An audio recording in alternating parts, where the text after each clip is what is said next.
It's a whole week of movie timelines, and today we're giving you another episode of that classic, no one asked for this. That's right, nobody asked me to do a mini timeline on Moontrap. But that's what we're doing because I had these movies on my drive. There's only 2 of them, so I guess let's check them out to see if they have any sort of timeline or continuity or whatever. The trap was sprung back in 1989 with Moontrap, which starts in 1969 and shows us the moon landing, but we see this robot thing peeping on them. It then jumps ahead and a radio voice says that it's the 1990s, and there's a space shuttle piloted by Chekhov himself with his co-pilot Sebastian Haff. They encounter an alien ship and find what appears to be an alien egg, so of course they decide to just bring it back with them, even after seeing a floating ET corpse.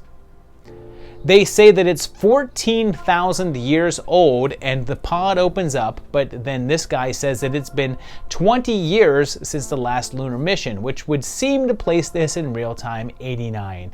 Although earlier they said it was the 90s, but it's possible that they were just goofing around. But it's also possible that it's 1990 and the government guy was just approximating 20 years. The pod merges with the body and goes on the rampage, although they're finally able to destroy it. There's an issue of Alien Encounters here, and it was from 1985, and it looks pretty pristine, but it doesn't really make sense with what they said earlier to have this be 85, so it's just an old issue. This is Colonel Grant's kid, and I'm wondering if he should go on Maury or something, and they head back up to the moon. Or at least these awesome miniature models do. They end up finding this big structure there and go inside, and I just can't get over how adorable these little action figures are. Inside they find a live woman, and she tells them that the bug alien things are called Kalium and their module is missing. They then face off against a big robot, and I actually really like that they skip out on the sound effects for the fights because there's no sound in space, but then they're kind of inconsistent with it.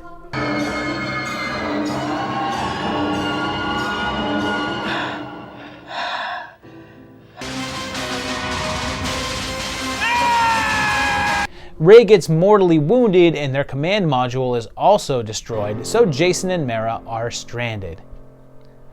Ray does a very, very Campbell-style death.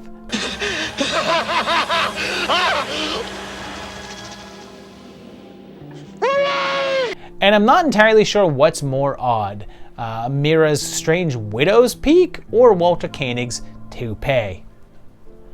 They turn Ray's body into one of their constructs, and oh my, I just love that like 40% of this movie is dolls. They get captured but escape and realize the Kalium are headed for Earth to invade and used the lander to complete their ship. And so they blow it up while using their gun to propel them backwards where another shuttle is waiting for them. Mira comes back to Earth and stays with Jason, but it seems like at least one of the Kalium made it to Earth. So yeah, it really wasn't a hit, and it was just this obscure little bump in Bruce Campbell's resume and was kind of quickly forgotten, but someone who didn't forget about it was the film's director, since he brought it back in Moontrap: Target Earth. I mean, it only took 28 years until 2017 to do so, and this one has them finding this big pyramid in Arizona, and they say that it's 14,000 years old.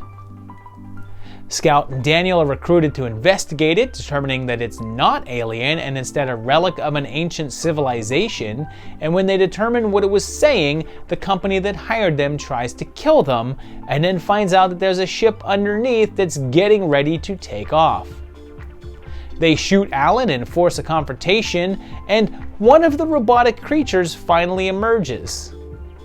This one looks fairly different than the ones in the first movie, and it takes Scout and the corporate gross guy hostage. They head to the moon where there's another robot waiting, but this one's blue, and Scout puts on a spaceship that looks similar to those shown in the first movie. And then Control just kind of steals the spaceship. Like, somehow he's just able to figure out how this thing operates and makes it take off with no problem at all. The aliens basically LoJack him though. I guess that's what happens. It's never really explained, but the spaceship just crashes. And it seems like the red robot is good, blue robot bad, and they fight with electro bolts. Red dies, but allows her to, I guess, activate the big moon statue thing, which I suppose is a giant satellite dish that terraforms the moon in like 3 seconds. She then goes into the temple thing, or I guess I should say she walks from one green screen to in front of a different green screen, or I suppose it's the same green screen, she's just in front of a different picture. Well, inside, she finds Lord God Garen, but then is attacked by Blue, who is now wearing Contral's face, much like the one wore Rey's face in the first movie, and that's it. That's the only similarity or link to the original, outside of the 14,000 year thing.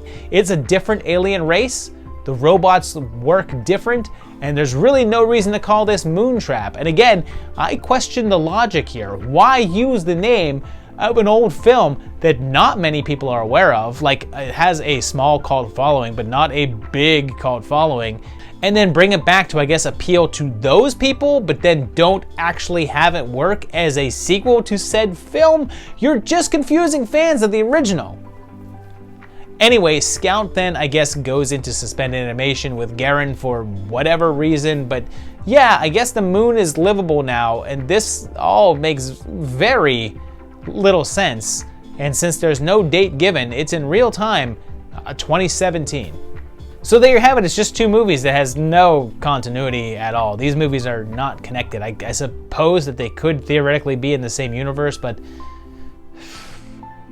I mean, there's nothing really putting them together. If you want them to be there, they're fine. They're in one universe. Okay, whatever. If you don't want them to be, they can each watch separately, and you don't have to watch the other one. If you've seen the original one, the new one, it doesn't give you any sort of closure or continuation of that story.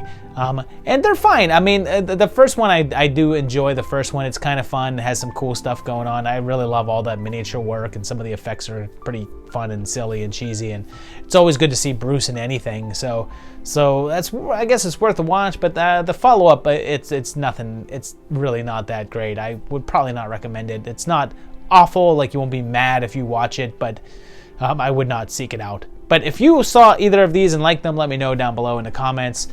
Hit the like button if you enjoyed this video. If you like what you see on the channel, hit the subscribe button, hit the bell so you get new notifications about when more videos will be uploaded. And of course, check out my Patreon page at patreon.com/movietimelines like these guys over here did. They are my patrons, and they are pretty phenomenal. Yeah, they help support this, keep this channel going, and you can too by going there. And in the meantime, I'll see you very shortly, again, tomorrow, for another great video. Thanks a lot, guys. Bye-bye.